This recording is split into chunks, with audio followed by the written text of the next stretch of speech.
யாராவது ஒரு லீடர் வந்து ஏதாவது தொல்லை கொடுத்துனுக்கிறாரு அப்படின்னு வச்சுக்கோங்களேன், கட்சியில் ஏதாவது கலாட்டா பண்ணினுக்கிறாரு, ஏதாவது பேசினுக்கிறாரு அப்படின்னு சொன்னா நேராக கொண்டாந்து சென்ட்ரல் மினிஸ்டர் ஆக்கி விடுவாங்க. நீ இங்கே உட்கார, ஸ்டேட்ல உட்காந்து எதுவும் கொச்சல் கொடுக்காத அப்படின்னு. அவங்க என்ன சொல்றாங்க அப்படின்னா, டிக்கெட்டை கேன்சல் பண்ணுங்க, உங்களுக்கு புதிய பெரிய பொறுப்புகள்லாம் காத்து கொண்டிருக்கின்றன அப்படின்னு சொன்னதாவும் சில பேர் சொல்றாங்க. அதுல இது ஓகே, முக பாவனைகள் போகக்கூடாது நீங்க அப்படி.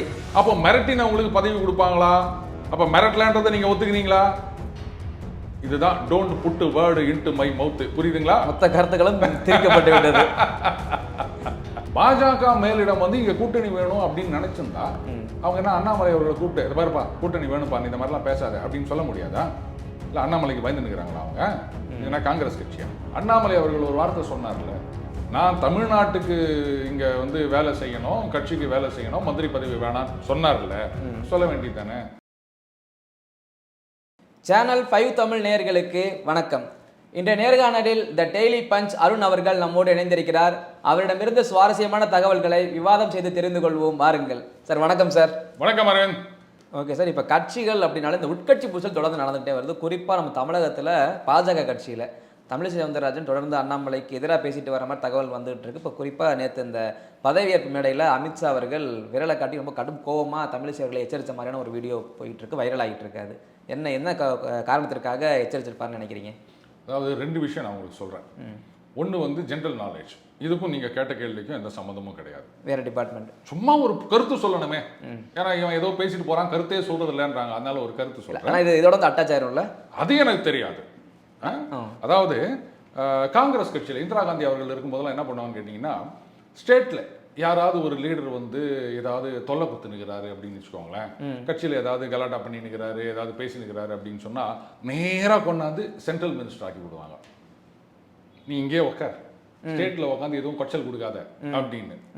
சரி, இதுக்கும் இப்போ நடக்கிறதுக்கும் நான் எதுவும் லிங்க் பண்ணலங்க, ஒரு கருத்து சொல்லணுமேன்னு சொல்லிட்டேன். நீங்கள் லிங்க் பண்ணீங்கன்னா அதுக்கு நான் பொறுப்பு கிடையாது. நீங்கள் சொல்லலை, நான் சொல்லலை. மக்கள் தெரிஞ்சுக்கலாம்.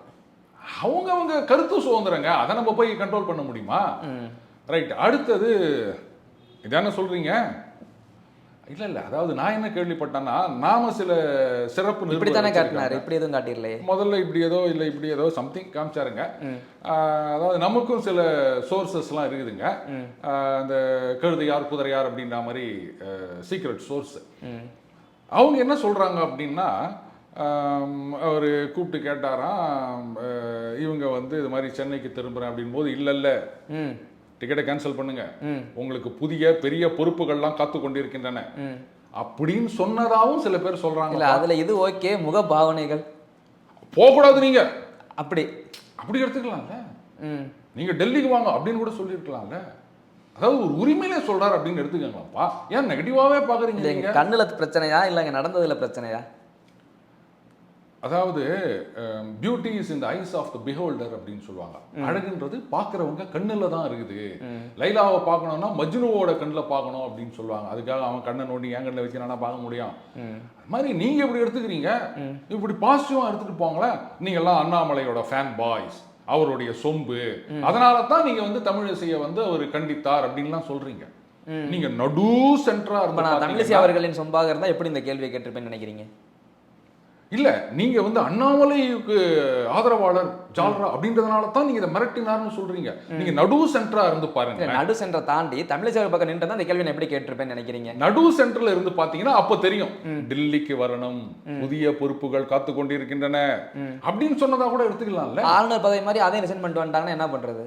அடுத்த எலெக்ஷனுக்கு தானே அதெல்லாம். இன்னும் 2 வருஷம் இருக்குல்ல, அட்லீஸ்ட் சட்டமன்ற தேர்தலுக்கு 2 வருஷம் கேரண்டி இல்லையா? அதனால ஒரு பொறுப்பு கொடுக்கலாம. இப்போ பாஜக தேசிய தலைவர் பதவி அதுக்கு ஒரு ஆள் போடணும்ல. கண்டிப்பா இவங்களை கூட போடலாமா? இப்போ பார்த்தீங்கன்னா அண்ணாமலைக்கே இவங்க சீனியர் ஆயிடுவாங்க. ஆல்ரெடி இவங்க சீனியர் தான், நான் இல்லைன்னு சொல்லலை. இப்போ வந்து முன்னாள் தமிழக தலைவர், முன்னாள் தெலுங்கானா கவர்னர் அப்படி இருக்காங்க. தேசிய தலைவர் ஆகிட்டா அப்போ வந்து அவங்களுடைய கருத்துக்கள் தானே அவங்க தானே சொல்லணும். பாருங்க, தமிழகத்தில் கூட்டணி தாங்க அப்படின்னு சொல்லலாம் இல்லையா? ஸோ அது கூட ஒரு நல்ல வாய்ப்பு இருக்குன்னு நினைக்கிறேன். எப்படி ஸ்கூப் நல்லா இருக்குதா? கரெக்டாக இருக்க, நடக்குமாண்ணா? அதெல்லாம் என்ன கேட்கக்கூடாது. இப்படி நடக்குமா அப்படின்னு தெரிஞ்சுதான் எல்லாரும் பதில் சொல்லி நிற்கிறாங்களா? இப்போ திமுகவை குடும்ப கட்சின்னு சொல்றீங்க, அது மாதிரி பாஜக இப்படி இந்த ஒருத்தர் நபருக்கே திரும்ப திரும்ப திரும்ப திரும்ப போயிட்டே இருந்தால் மற்றவங்க எங்கே போகிறது? எந்த ஒத்த நபருக்கு சொல்றீங்க? இந்த தமிழிசை அப்படின்ற ஒரு நபருக்கே ஆளுநர் பதவி தோற்றுவிட்டாலும் அடுத்து ஒரு பதவி ரெடியா இருக்கு அப்படின்ற மாதிரி சார்பும் தகவலும் வருது. இப்படி நீங்க தானங்க சொல்றீங்க வந்து மிரட்டினாரு அப்படின்னு சொல்றீங்க. அதுக்கப்புறம் என்னன்னா அவங்களுக்கே பதவி கொடுப்பாருன்னு சொல்றீங்க. மிரட்டினவங்களுக்கு பதவி கொடுப்பாங்களா? அப்ப நீங்களே வந்து மிரட்டினாங்கன்றதை ஒத்துக்கல. நான் சொல்லிட்டேன் நான் பதவி கொடுக்குறாங்கன்னு சொல்லி. இப்ப நீங்க தானே கேட்டீங்க ஒத்துருக்கே பதவி கொடுக்குறாங்களான்னு கேட்டீங்க. நீங்க சொன்னதன் அடிப்படையில நான் கேட்கிறேன். கேட்டீங்களா இல்லையா? அப்ப நீங்க கன்வின்ஸ் ஆயிட்டீங்க அவங்களுக்கு பதவி கொடுக்க போறாங்கன்னு. அப்போ மிரட்டினவங்களுக்கு பதவி கொடுப்பாங்களா? அப்ப மிரட்டலான்றதை நீங்க ஒத்துக்கிறீங்களா? இதுதான் don't put word into my mouth. புரியுதுங்களா? மொத்த கருத்துக்களும் திரிக்கப்பட்டு விட்டது. நல்ல தமாஷா இருக்கு. அதாவதுங்க தலைவர்னு ஒருத்தர் இருக்காரு அப்படின்னு சொன்னா அதோட முடிஞ்சு போச்சு. அவர் என்ன சொல்றாரோ அதுதான். அண்டு இங்க இருக்கிற தலைவர் வந்து அவர் தேசிய தலைமையோட எல்லா விஷயங்களும் கன்வே பண்ணிட்டு இருக்காரு. இவர் எடுக்க முடிகிறவர்களுக்கு அங்க ஆதரவு இருக்கின்றது. பாஜக மேலிடம் வந்து இங்க கூட்டணி வேணும் அப்படின்னு நினைச்சிருந்தா அவங்க என்ன அண்ணாமலை அவர்களை கூப்பிட்டு பாருப்பா கூட்டணி வேணும்ப்பா இந்த மாதிரிலாம் பேசாத அப்படின்னு சொல்ல முடியாதா? இல்ல அண்ணாமலைக்கு பயந்து நிற்கிறாங்களா அவங்க? இதுனா காங்கிரஸ் கட்சியா? அப்புறம் அப்ப மேலிடம் ஒத்துக்குன்னு தான் இங்க இவர் இந்த மாதிரி வந்து தனியா நிக்கணும்னு சொல்லியிருக்காரு. அவங்க ஆதரவோட தான் தனித்து நடை போட்டு கொண்டிருக்கிறார்கள். தெரியுது இல்லை?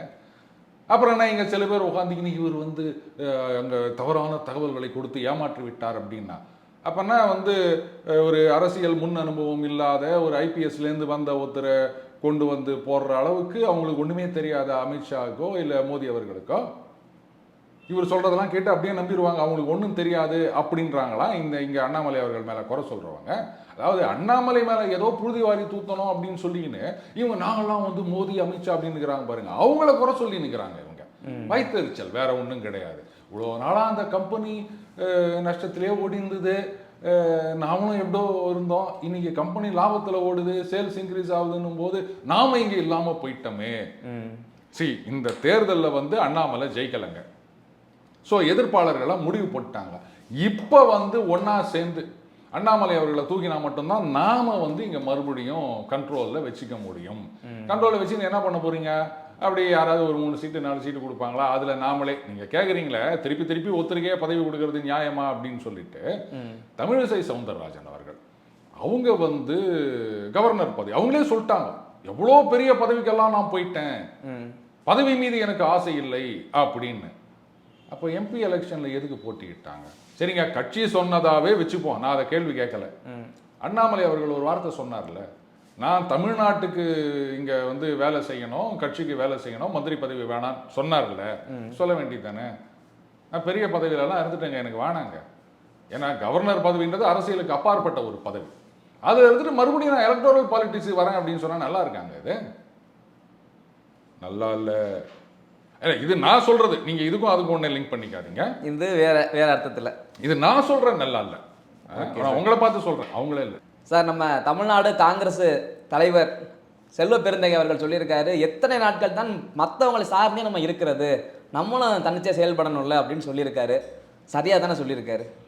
அதாவது ஒரு விதத்தில் ஆச்சரியமா இருக்கு, ஒரு விதத்தில் சந்தோஷமா இருக்கு. ஆச்சரியம் எதற்கு, சந்தோஷம் எதற்கு சொல்றேன். இந்த பக்கம் பாஜக முன்னாள் தலைவர்கள்லாம் வந்து சார்ந்து இருக்கணும் அப்படின்னு சொல்லி நிற்கிறாங்க. கூட்டணி இருந்தால் அவ்வளோ ஜெயிச்சிருக்கலாம், அவ்வளோ ஜெயிச்சிருக்கலாம். ஆனால் அண்ணாமலை அவர்களுக்கு அந்த கூட்டணி பிடிக்கல, அது ஒரு வியூகம் அப்படிலாம் சொல்லி நிற்கிறாங்க. ஆனால் காங்கிரஸ்ல இந்நாள் தலைவர் எத்தனை நாள் தான் வந்து சார்ந்து இருப்பது? நட்புடன் இருக்கலாம், ஆனால் எப்படி சார்ந்து இருப்பது? கட்சி வளர வேணாமா அப்படின்னு கேட்டிருக்காரு. அதனால தான் ஆச்சரியம்.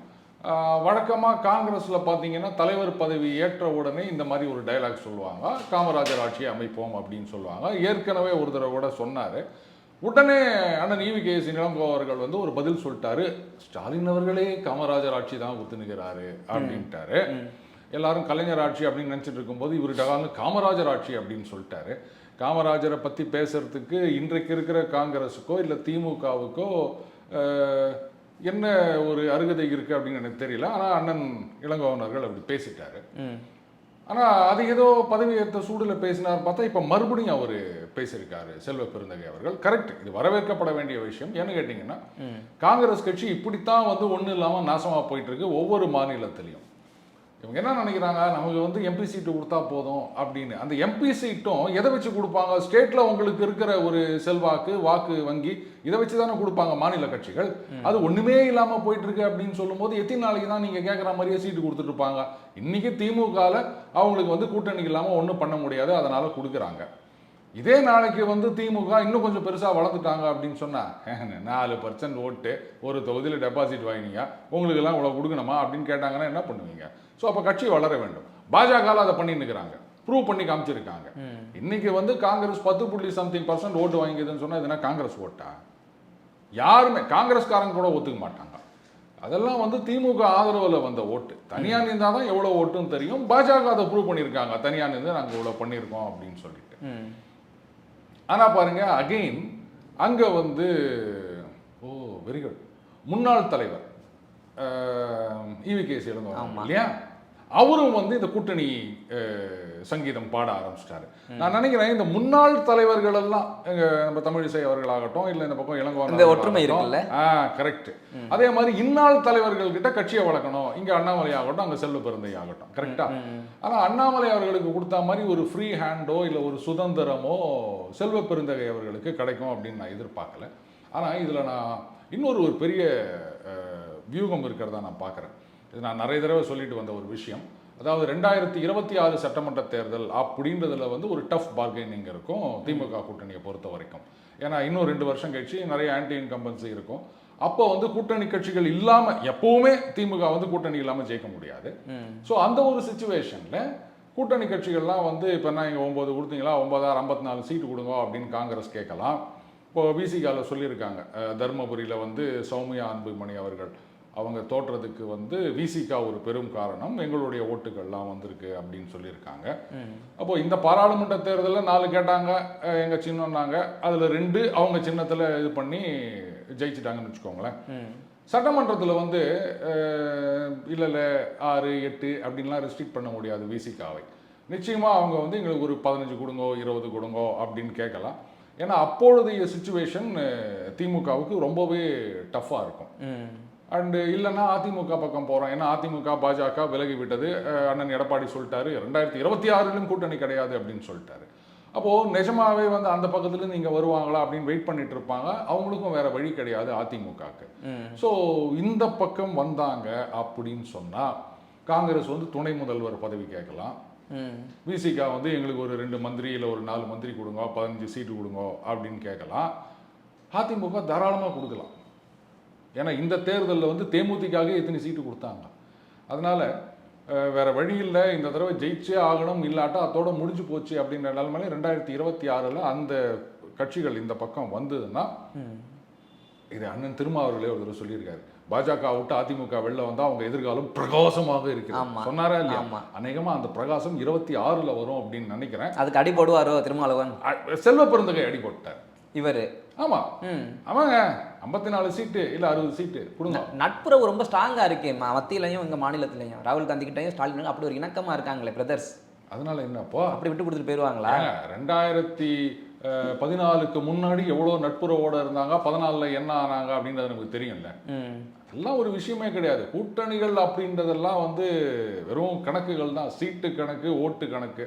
அது டோலர்களை பொறுத்த வரைக்கும் நோட்டு கணக்கு கூட இருக்குது அப்படின்னு சொல்கிறாங்க, 15-10 அப்படின்னு. சரி விடுங்க, பாவம், இது சின்ன உண்டிக்கு பதிலாக பெருசாக பேங்க் ட்ரான்ஸ்ஃபரு. அவங்களும் வளர வேணாமா?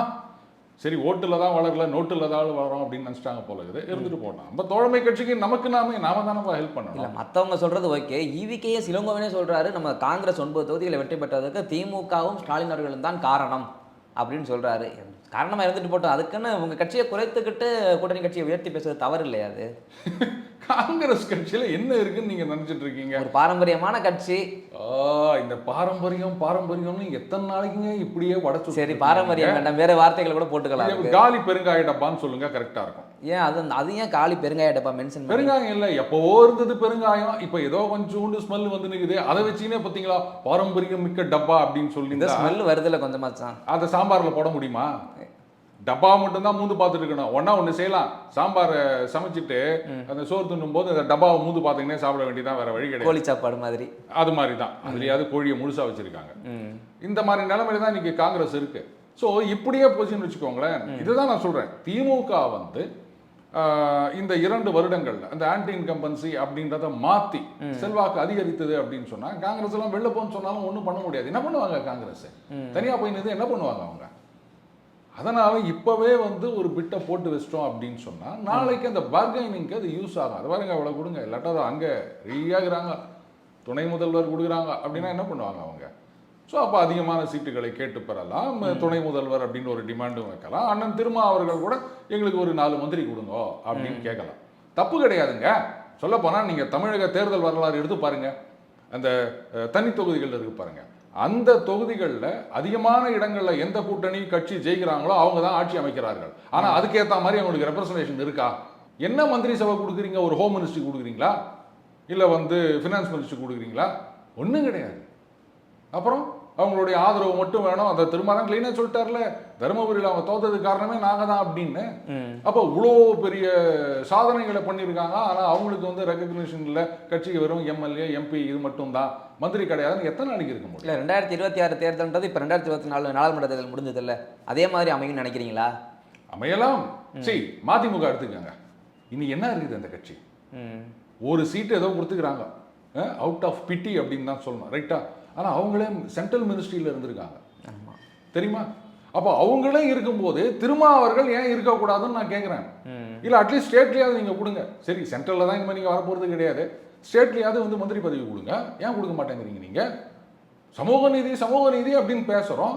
திருமா அவர்களுக்கு நீங்கள் சரியான ரெகக்னிஷன் கொடுக்கலன்னா அதுக்கப்புறம் அதை எப்படி சமூக நீதினு சொல்ல முடியும்? ஸோ 26 இன்னும் இன்ட்ரெஸ்டிங்காக இருக்கும்னு நினைக்கிறேன். 24 விட பயங்கர இன்ட்ரெஸ்டிங்காக இருக்க போகுது. இல்லை, இப்போ காங்கிரஸினுடைய நட்சத்திரம் நாயகன் திரு ராகுல் காந்தி அவர்கள் சொல்லியிருக்காரு, வாரணாசி தொகுதியில் பிரியங்கா காந்தி போட்டிட்டு இருந்தால் மோடி அவர்கள் படு தோல்வியை சந்திச்சிருப்பாரு அப்படின்னு சொல்றாங்க. வாய்ப்பு இருந்திருக்குன்னு நினைக்கிறீங்களா? இப்போ நீங்க நட்சத்திரம்னு சொன்னீங்களே, அதை எந்த அர்த்தத்தில் சொன்னீங்க? காங்கிரஸுடைய நட்சத்திரம். அப்படியா?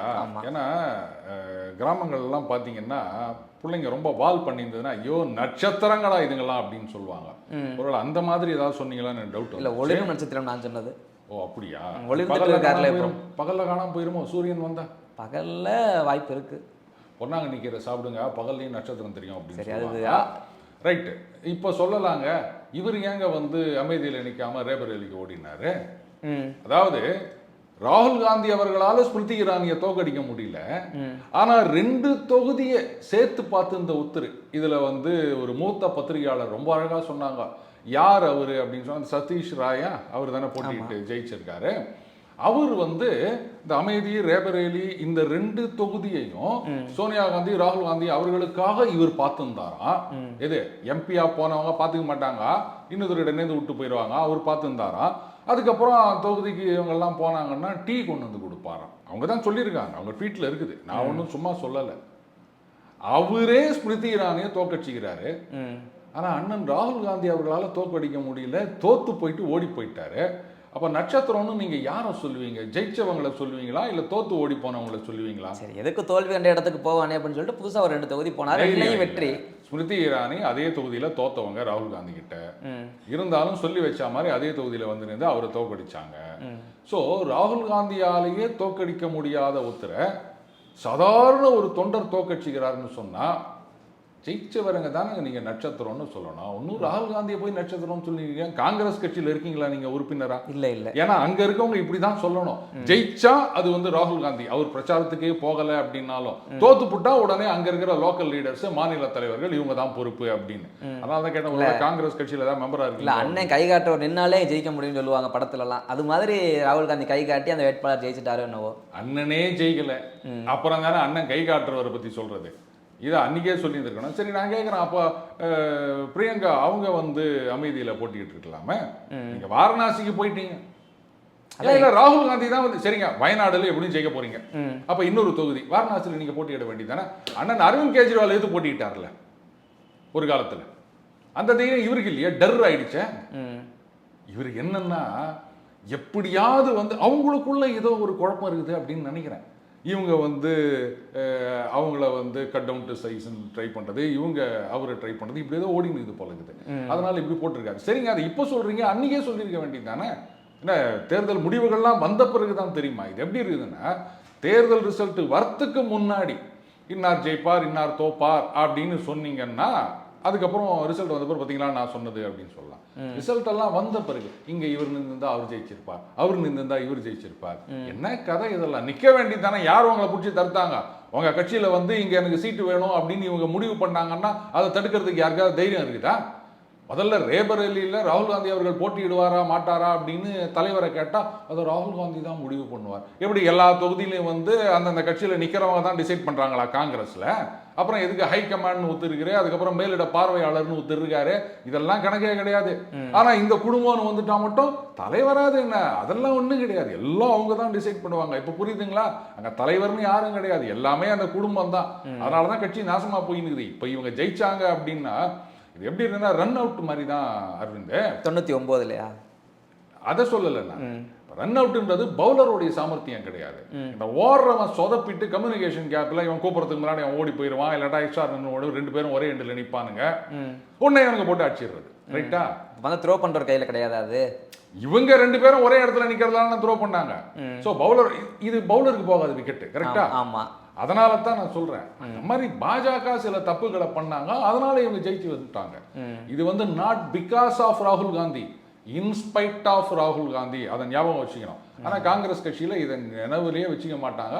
அதனால தான் அந்த கட்சி ஒன்றும் நாசமாக போயிருக்கு. ஓகே சார், உங்களுடைய நேரத்தை ஒதுக்கி பதில் தந்தமைக்கு ரொம்ப நன்றி. தொடர்ந்து பேசுவோம். நன்றி அரவிந்த்.